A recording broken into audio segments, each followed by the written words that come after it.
Hey, how you doing? This is Adam Post, publisher of more than 1,000 comic books and marketing expert covering Woke Hollywood fires DEI TV executive and weekend box office falls 66%. Let's get into the story. Before we do, please be sure you are subscribed to the channel. Click the bell for notifications. Give me a thumbs up. I really appreciate you guys. Hollywood is starting to wake up, and they're starting to take some of the pain they never thought they'd have to take. They are shutting down things like ineffective woke TV departments, and they can't help but notice the box office has been completely destroyed. Furiosa is the biggest example of a recent failure, the new Mad Max movie. But overall, the entire box office is off 66% just from 1 year from last year. When you compare it to Hollywood's 2019 box office results, it's not even recognizable. To say the results are off dramatically is not even being fair to the word dramatically. From The Hollywood Reporter, Sony shutters TriStar TV, Jennifer Turner among duo leaving. And you'd have to do some research to understand, who is this Jennifer Turner person? And is this just like a cost-saving thing?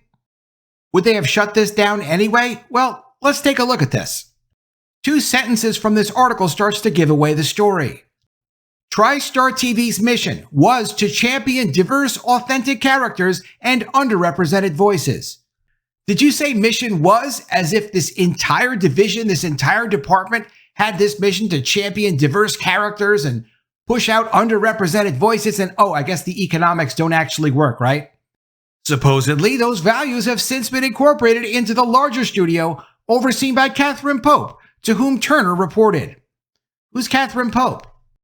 Well, she apparently knows what she's doing, actually. She's a legitimate seasoned executive, running television for Sony.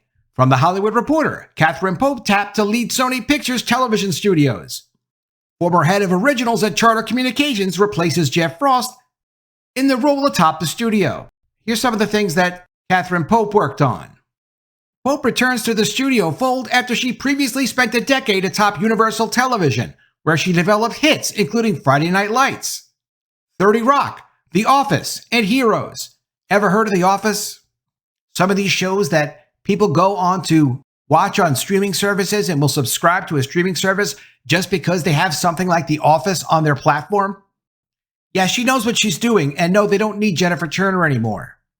When they first hired Miss Turner, and this is not to beat up on Miss Turner, it's just to let people know, hey, the diversity thing is not working out. Hollywood realizes it's not working out. Just 2 years ago, they thought Jennifer Turner was going to be great for TriStar and Sony. From Deadline, Jennifer Turner named head of TriStar Television. And here's why Sony thought Jennifer Turner would be so great for running TriStar TV. Jennifer Turner promoted to head of Sony Pictures' TriStar Television division. Sony Pictures Television has promoted Jennifer Turner to head its TriStar Television effective immediately. As the new executive vice president of the banner, Turner aims to expand the creative universe for TriStar Television, canvassing both coasts for fresh perspectives and projects that align with the label's mission to champion diverse, authentic characters and underrepresented voices per Sony. Turner, who is filling the position left vacant by Catherine Busby following her move to Starz, will be based in New York while also traveling regularly to Los Angeles. Most recently, Turner was Senior Vice President of Scripted Programming for Sony Pictures Television, overseeing creative for shows like The Good Doctor, The Blacklist, The Boys, For Life, and actually a show named Woke. Previously, Turner was Vice President for Licensing and Strategic Partnerships for NBC Universal, where she established business development departments for Bravo Media and Oxygen Media and was responsible for extending the network's brands into revenue-generating businesses. She'd also held executive positions at NBC Universal and ABC Entertainment. Turner commented, quote, "I'm thrilled to have the opportunity to work more closely with Jeff Frost and Jason, the executive she used to report to, leveraging all of the resources of our television division and the opportunity to collaborate with Nicole Brown at TriStar Pictures. I look forward to continuing to build TriStar Television's brand by expanding our creative relationships, highlighting new voices and stories, while staying focused on delivering premium content to our partners." This woman probably was competent, but not in the position they put her in, as the head of that TV division. The division existed before she got there. Now the division is closed and merged into their larger television department. She's not going and taking over the new larger television department. They're not pushing out more inclusive projects that she could be the head of. They're moving her out. And this is what the diversity, equity, and inclusion problem is all about. It's not good for people to be put into positions that are not appropriate for them. The strategy was never appropriate. The ideas were never appropriate. Just produce good stories and good content. She had the opportunity to work with some really talented people with probably relatively unlimited budgets if they could produce shows like The Office. Or just produce shows that people actually want to watch. I don't know all the shows this person was involved in producing. I looked into some more of her background. She has a fairly solid education, but to put her into a position where she was set up to fail because she really wasn't quite competent for running a division like this doesn't do her any favors either. Look at this. She was named Wonder Woman of Los Angeles in 2022. Here's her background. Jennifer Turner started out wanting to be a banker, but instead has built a Wonder Woman career in television production and in health advocacy, along with her impressive list of jobs.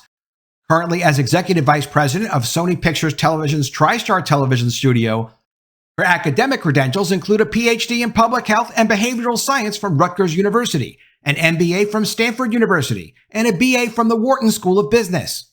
Those are good credentials. Use those credentials for something you know how to do that the market actually wants. And ultimately, that's probably what she'll wind up doing, because Hollywood's well aware the woke stuff isn't working out. The diverse stuff is not stuff people necessarily want to see. They don't necessarily not want to see it. It just actually has to be good. Underrepresented voices does not equal producing compelling content. Nobody cared about any of the underrepresented voices involved in producing The Office. People only just like the show The Office. Focus on making things people want to see, and you'll have your job, and you'll have a career path that isn't up and down like this. And it's not just woke TV production facilities getting shut down. Hollywood's movies are down massively. From Breitbart, woke Hollywood's weekend box office collapses 66% over last year. But just to get a real perspective on this, and we'll get into this article. From 2019, these are the worldwide box office numbers. Avengers Endgame did $2.7 billion. The Lion King remake, $1.6 billion. Frozen 2, $1.4 billion. Spider-Man Far From Home, $1.1 billion. Even Captain Marvel did $1.1 billion, and The Joker did more than $1 billion. Many of those films came out from Disney. Now Disney has had to cut back so aggressively on its production schedule, they haven't even had a major release yet in 2024, and it's June already. Mad Max with a sexless girl boss, aka Furiosa, a Mad Max saga, collapsed in weekend 2, taking down the entire weekend box office with it. In what is normally the exciting launch of the summer movie season, this weekend's take is estimated at $69 million. That's a 66% drop when compared to the same time last year. But keep in mind that $69 million is not this weekend's gross for one movie or even the top 10. Last year, the overall box office take was $205 million for the weekend, thanks in large part to animated hit Spider-Man Across the Spider-Verse, a movie people actually wanted to see. Despite no new wide releases this weekend, Furiosa still lost the weekend crown to Garfield, which is expected to gross $13 million in week 2. Furiosa is expected to gross just $11.5 million in its own weekend, too. By Monday, the Mad Max prequel will have barely topped $50 million. But it's actually worse than that. In an update from Deadline, Garfield and If bully Furiosa into third place as summer box office recession continues.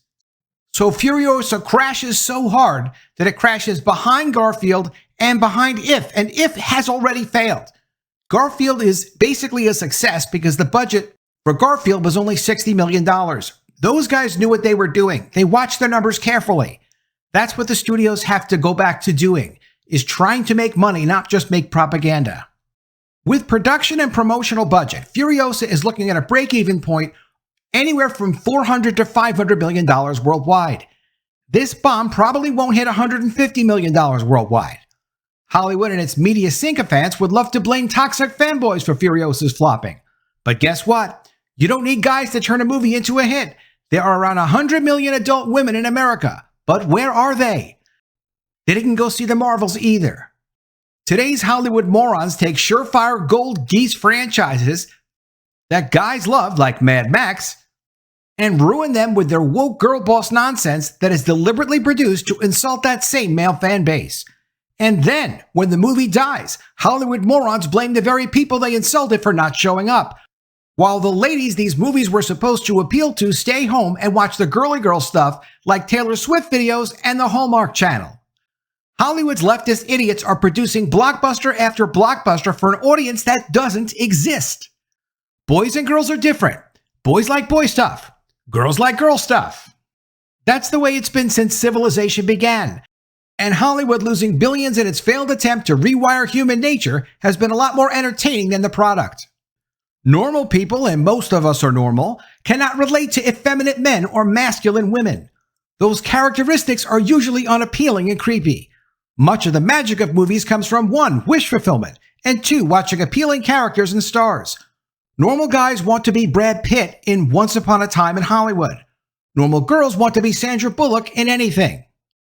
These Hollywood dolts have 100 years of appealing to the masses to fall back on, to learn from, to study. There is no excuse for these failures other than the fact that lunatic activists like Lucasfilm's Kathleen Kennedy have elbowed aside the storytellers who only want to put on a good show. And from Deadline, Garfield and Gift bully Furiosa into 3rd place as summer box office recession continues. Is this a recession when it's 67% off of last year? It feels a little bit more like a depression. After a poor Memorial Day weekend, we have a poor post-holiday period, with all titles grossing an estimated now $67.4 million, off 67% from a year ago. That's when Sony provided superhero movies weren't dead, with Spider-Man Across the Spider-Verse contributing to a marketplace that grossed $205 million. The more shutting down they do of productions dedicated to just producing diverse, underrepresented content, and the more money they continue to lose on these movies and delay production on future movies, the more they get forced to go back to something more normal, producing movies and TV shows that people actually might want to see.